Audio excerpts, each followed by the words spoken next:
So when I was in high school, all I wanted was to be happy. I went to mass with my mom growing up, but I wasn't into my faith at all.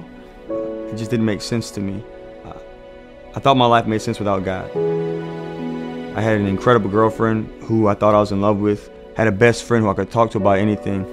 But over the course of one summer, she broke up with me, and my best friend moved away. And I remember feeling empty and alone, and I was embarrassed. And so I started to try to fill that emptiness, like with partying more, with hanging out more, with dating more girls. I gave into a lot more sins, thinking that they would satisfy me, but nothing worked. I realized I was just empty inside. Nothing satisfied that ache in my heart.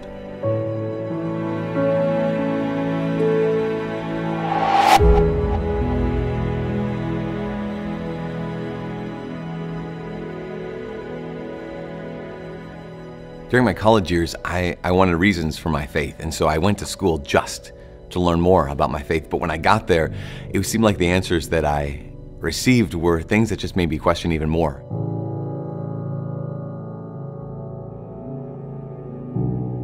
Like there was no reason for what we really believed. And so I ended up having this hatred in my heart. You know, I was still Catholic, but I really hated the church.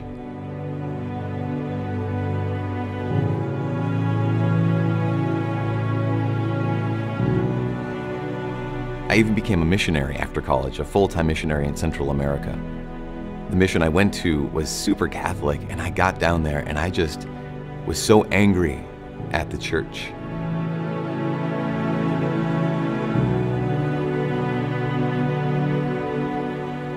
That I would go to Mass and I would openly make fun of the priest during his homily during the entire Mass. But I had no idea how arrogant I was and how drastically my life was about to change.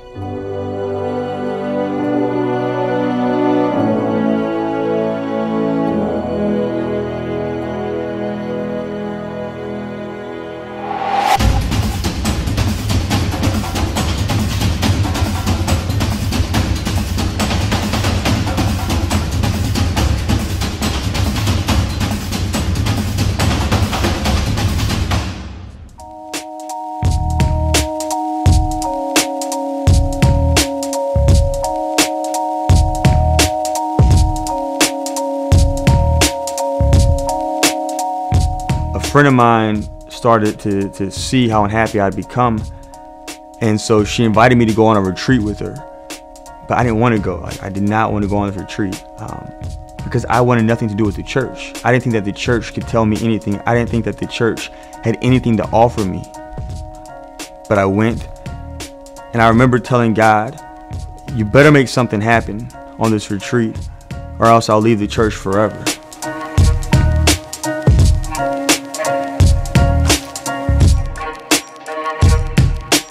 But on the second night of the retreat, I felt like I heard God speak to me. I heard him say, "I love you." And it pierced my heart because I always thought growing up that I had to do something to earn someone's love. But here God was looking at me and my brokenness and my mess with all the junk I had done over the past few years, all the sin I'd committed, and he told me, "I love you." I asked him, "What is your will for me?"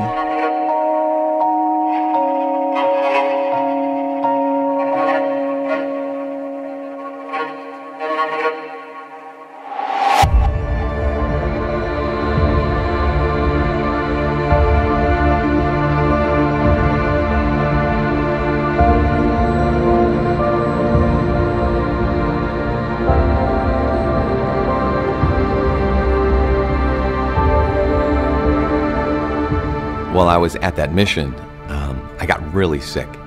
So sick that they thought I was going to die. So someone called the priest, and as I was lying there in that bed, in walked the man that I had made fun of for weeks now at every single Mass. And without hesitating, he rushed to my bedside and he gave me the anointing of the sick, and he gave me Holy Communion. And I remember lying there thinking, maybe I was wrong. Maybe this man really does know who Jesus is. Maybe this is all true. That began this process of asking questions in a really deep way.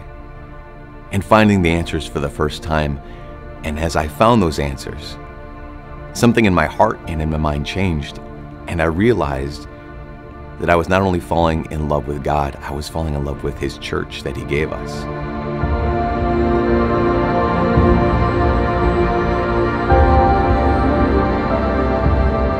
For the last number of years, I had thought that I was so right and that the church was so wrong. But the priest had answers to questions that I had never heard. And for the first time in my life, I experienced the joy of being wrong. I remember being in front of the Eucharist one day, praying. And I was getting ready to get married to an amazing woman. But in my prayer, I said, God, I will do whatever you want me to do. And in my prayer, I realized God was saying, I will love you no matter what you choose, but I am calling you to a different path.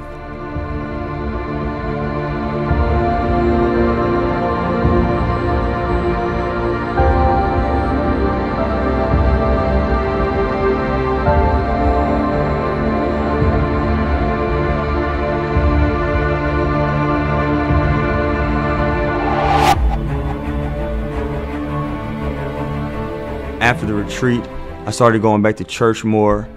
And the more I spent time praying with Jesus in adoration, the more it made sense to me what He was calling me to do.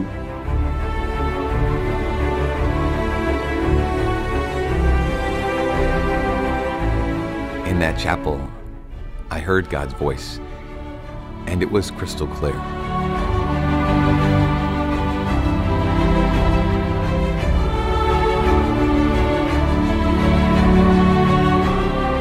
I said to Him, Lord, I hear you calling me, and I will follow you.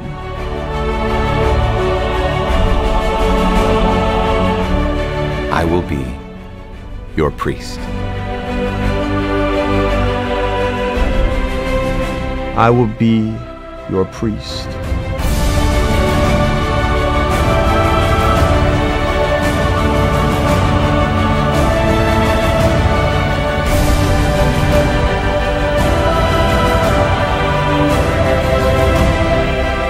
It's never boring, it's never the same thing, it's never just kind of normal. It is the most important thing that I could do with my life.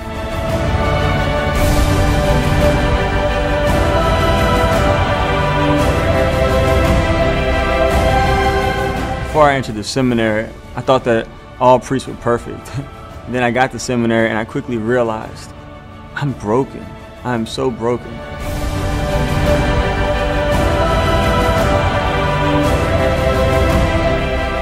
But in the midst of my brokenness, the Lord loves me.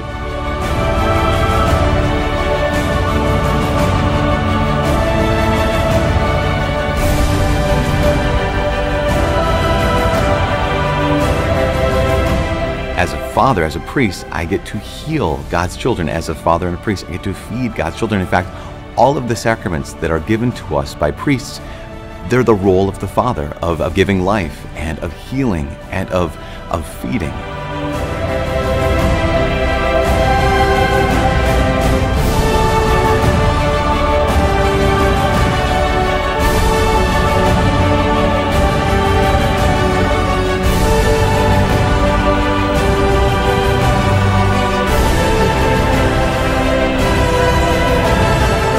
The priesthood is the greatest gift I could have ever received.